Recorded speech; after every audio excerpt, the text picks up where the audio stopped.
आपको बताएं कि पीटीआई के उम्मीदवार नजीब हारून इस वक्त गुफ्तगू कर रहे हैं, क्योंकि जब तक लोगों को ये आदत नहीं पड़ेगी कि उनके वोट का तकद्दुस का ख्याल रखा जाएगा, उसको पामाल नहीं किया जाएगा, तो पिछले इलेक्शंस की तरह तो डाका पड़ता था और पहले से ही वो जनाब आरओ खरीदे जाते थे कि जो तमाम के तमाम इलेक्शन स्टाफ को गुलाम बनाया जाए।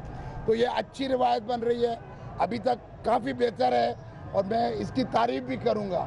लेकिन अगले 3 घंटे बहुत अहम होंगे क्योंकि ये भूखों की तरह टूटेंगे और मैं अपने कारकुनान से भी और रेंजर्स से भी और पुलिस वालों से भी कहूँगा कि वो इनके रौब में ना आए, क्योंकि इंशाअल्लाह बदमाशी का दौर ख़त्म हो रहा है और अब इंशाअल्लाह ताला नए इलेक्शन के बाद एक नई तारीख बन रही है जो अगले इलेक्शन साफ और शफाफ होंगे। अच्छा नजीब आप बताएं कि डीजे रेंजर से कहा कि आपकी जानिब से धांधली की कोई तहरीरी शिकायत देखिए, इसी आज ज़बानी आप लोगों ने बातें की, कोई तहरीरी शिकायत किसी किस्म की? देखिए जब होगी कोई ऐसी चीज़ सबूत के साथ देंगे। जब रेंजर्स खुद ही पकड़ रही है और खुद ही वो उनको रोक रही है तो मैं जो देख रहा हूँ वो मैंने बताया। पूरा इसे भाई आप आज आप विजिट करके आए तमाम पोलिंग स्टेशनों का, क्या सूरत हाल है? लोग जो इल्ज़ाम लगाना शुरू कर दिए सियासी जमातों ने, अब क्या सूरत हाल है? देखें ये आपको बीच में आ जाए थोड़ा क्या है? अरे यार मेरा सीनियर आदमी खड़ा हुआ है, मैं बीच में कैसे? मेरी औकात ही नहीं है। आप हमारे यहाँ हैं सर। देखें मैं जो भी कैंडिडेट आ रहा है, जो भी टीवी पे सुबह से देख रहे हैं, जहाँ भी जा रहे हैं सारे शिकायत कर रहे हैं। इसका मतलब ये है कि सिस्टम में फ्लॉ है ना, फ्लॉ तो सिस्टम में है। आज आप बड़े मज़े का तमाशा देखें कि जो मैं जीआईटी की भी बात यहाँ करना ज़रूर चाहूँगा कि वो जो एससीसीपी का हेड है वो एफआईए कहती है कि वो भी 2 नंबरी कर रहा है, फोर्स डॉक्यूमेंट बना रहा है। इसका मतलब है इस मुल्क के सारे इंस्टीट्यूशंस को इन हाकिमों ने तबाह किया है। जो इस मुल्क में 60-70 साल से हुकूमत कर रहे हैं उसमें इलेक्शन कमीशन इंक्लूडेड है। अब पूरे पाकिस्तान के सबसे बड़े शहर, दुनिया के दूसरे बड़े तीसरे बड़े शहर कराची के एक हल्के में इलेक्शन हो रहा है, उसमें सारे कैंडिडेट कह रहे हैं कि गड़बड़ है, सारे कैंडिडेट कह रहे हैं। तो आप तो फिर फेल हो गए इलेक्शन कमीशन वाले।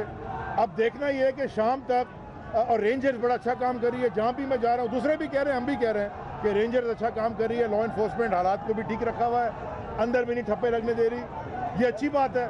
लेकिन अफसोस ये है कि इलेक्शन कमीशन फिर फेल हो गया, क्योंकि इलेक्शन कमीशन को भी आर्मी की या रेंजर की जरूरत पड़ती है इलेक्शन कराने के लिए, तो फिर तो आप खुद दावत देते हैं। जबकि एक जी आपको तमाम सियासी जमातें अपने कामयाबी के दावे कर रहे हैं, आप अपनी कामयाबी से कितने पुरअज़्म हैं? मेरा ख्याल में अब से 4 घंटे बाद रिजल्ट आना शुरू हो जाएगा और मैं 100% कॉन्फिडेंट हूँ कि अल्हम्दुलिल्लाह उर्दू स्पीकिंग इलाका जो पीटीआई का वोट बैंक था, जो यहाँ पर हमारे मुख्तलिफ मिनी पाकिस्तान के अंदर मुख्तलिफ ज़बान बोलने वाले वो शराफत को वोट दे रहे हैं, वो दियानतदारी को वोट दे रहे हैं, वो इस चीज़ को वोट दे रहे हैं कि इस इलाके को बनाने के लिए एक प्रोफेशनल इंजीनियर और पीटीआई का बानी रुकन यहाँ पे मैं एक बात कहना चाहता हूँ, क्योंकि ये अपने मुंह से नहीं कहेंगे, मैं कहना चाहता हूँ। पहले तो मैं ये ज़रूर कहना चाहता हूँ और सारे जो सुन रहे हैं कि पूरी पार्लियामेंट प्राइम मिनिस्टर और प्रेसिडेंट को एक तरफ खड़ा करें और सेनेट को भी, और नजीब हारून को एक तरफ खड़ा करें।